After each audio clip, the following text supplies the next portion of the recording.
84 विधायक जो राजकुमार जी ने मुझ पर जो आरोप लगाए हैं,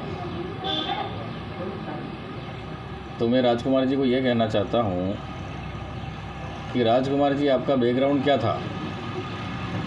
आप कह रहे हो हर बार, हर मीटिंग में, बोले अहमदाबाद जाओ तो भी यही कहते हो कि कमल कांग्रेस ने आरक्षण भेज दिया, कांग्रेस ने आरक्षण भेज दिया।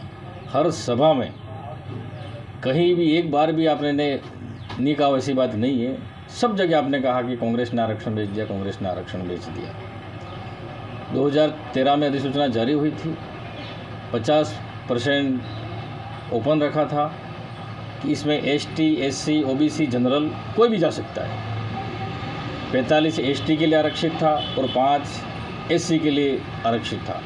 लेकिन 2016 में बीजेपी की जैसे ही सरकार बनती है, उस जो हवाले में जो आरक्षण की व्यवस्था की थी, उसमें कुछ संशोधन करती है, कुछ विसंगतियाँ डालती है।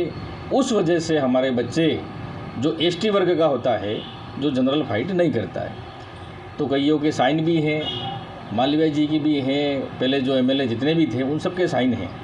तो उन्होंने कहा कि आरक्षण भेज दिया, आरक्षण भेज दिया। ठीक है भाई, आरक्षण भेज दिया। लेकिन मैं ये कहना चाहता हूँ, राजकुमार जी, आप पहले कमल में थे, कमल में यानी भारतीय जनता पार्टी के आप थे। उसके बाद आप कॉलेज में कांग्रेस में आए, कांग्रेस से फिर आप BTP में गए, BTP से फिर आप बाप पार्टी में गए। बाप पार्टी में इसलिए गए कि तुम्हारे BTP में घोषणा पत्र में था एक व्यक्ति एक बार ही चुनाव लड़ेगा। तो आपको क्षेत्र की चिंता नहीं थी, क्षेत्र के मुद्दों की चिंता नहीं थी, आपको लालच यही थी कि मैं दोबारा MLA कैसे बनूंगा। इसलिए आपने पार्टी ही बदल दी, बाप बना दी। उसके बाद आपके क्या मुद्दे थे? युवाओं से क्या वादे किए थे आपने? 100% हम आरक्षण दिलाएंगे, 5वीं पास को नौकरी दिलाएंगे। और यहाँ पर 5वीं अनुसूची लागू होती है TSP एरिया में, इसलिए हम पर कोई मुकदमा नहीं लगता है और नहीं लगेगा, ये इन्होंने कहा है। अचानक क्यों भड़की आंदोलन की आग?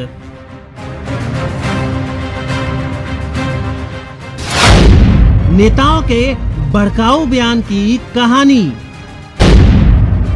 आंदोलन की आग के पीछे का सच।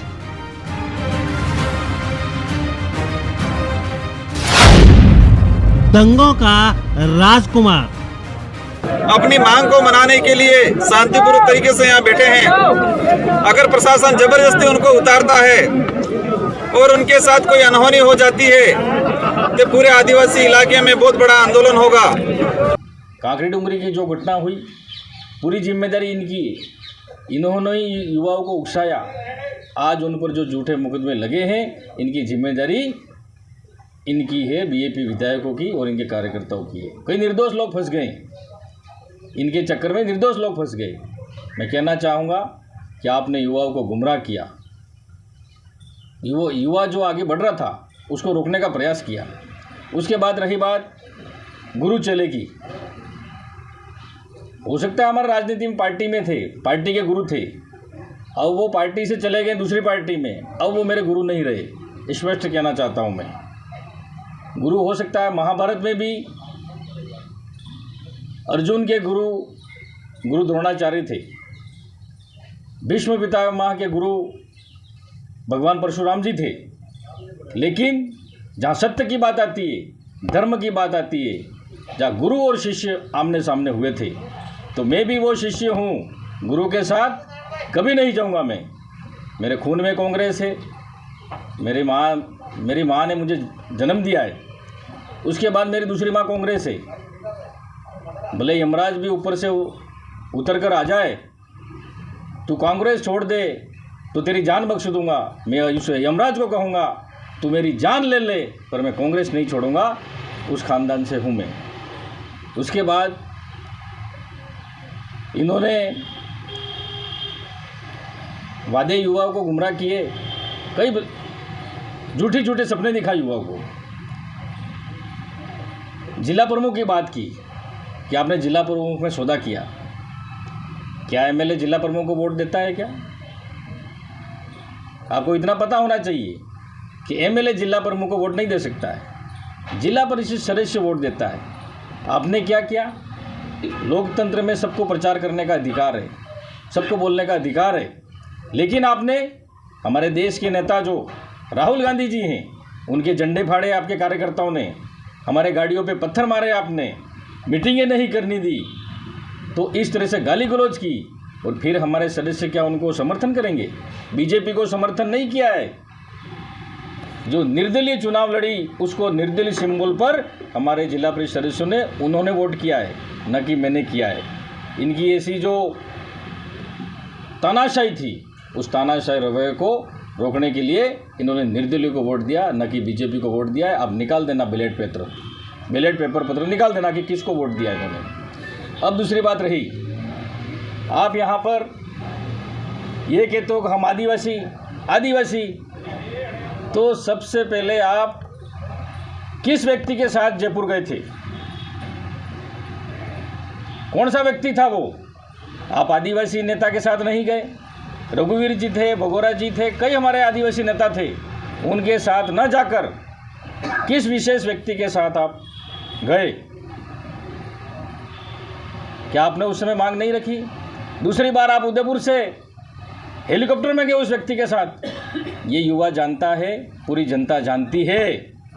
84 विधानसभा क्षेत्र से विधायक हूँ और वर्तमान में जो राजस्थान में स्थिति पैदा हो चुकी है, अभी ये हाल है कि हमें एक तरह से कैद कर रखा है, क्योंकि आज 3 दिन हो गए हमारे एमएलए क्वार्टर पे थे। कई लोग कह रहे हमारे, एक बार कह रहे हो आप कि कांग्रेस सरकार ने मेरी गाड़ी को घेर लिया है, प्रशासन ने घेर लिया है, मेरी गाड़ी की चाबी निकाल दी और मुझे जाने नहीं दे रहे मेरे क्षेत्र में, फिर 2 दिन बाद चले जाते हो। तो ऐसा क्या समझौता हुआ कि जनता को बताओ? 25-25 करोड़ में आपने जनता के सपनों को बेचा है, युवाओं के सपनों को बेचा है, 25-25 करोड़ में बेचा है आपने। मैं पार्टी का हूँ, लेकिन आपने अपनी मांग क्यों नहीं मनवाई? आप अपनी मांग मनवाते कि हमारी ये 2 मांगे। क्या मांगे? मैं सरकार में हूँ तो भी मांग उठाता हूँ मैं। क्या मांगे हमारे युवाओं की? जनसंख्या के आधार पर सरकारी नौकरियों में आरक्षण मिलना चाहिए। दूसरी क्या मांगे? प्रशासनिक सेवा में एसटी को जो 12.5 या 12% जो हमको आरक्षण मिलता है, वो टीएसपी क्षेत्र को अलग से 6% या 6.5% हमको अलग से आरक्षण मिलना चाहिए प्रशासनिक सेवा में। ये मुद्दे थे, लेकिन आपने किसी समाज को नहीं पूछा। ये 2 मुद्दों का सौदा आपने 25-25 करोड़ रुपए में बेच दिया है। मैं ये राजकुमार जी को कहना चाहता हूँ। उसके बाद कड़ाना का पानी हम घेंची घाटा लाएंगे और किसानों को देंगे। क्या हो भाई, कड़ाना के पानी कहाँ तक आया? खाली उन्होंने मटके लेके पानी यहाँ डाल दिया, खेतों में चला गया क्या अभी? तो इस तरह से युवाओं को गुमराह किया है। मैं कहना चाहता हूँ कि आपने युवाओं के साथ जो गुमराह किया है, युवाओं को आपको माफ़ कभी नहीं करेगा।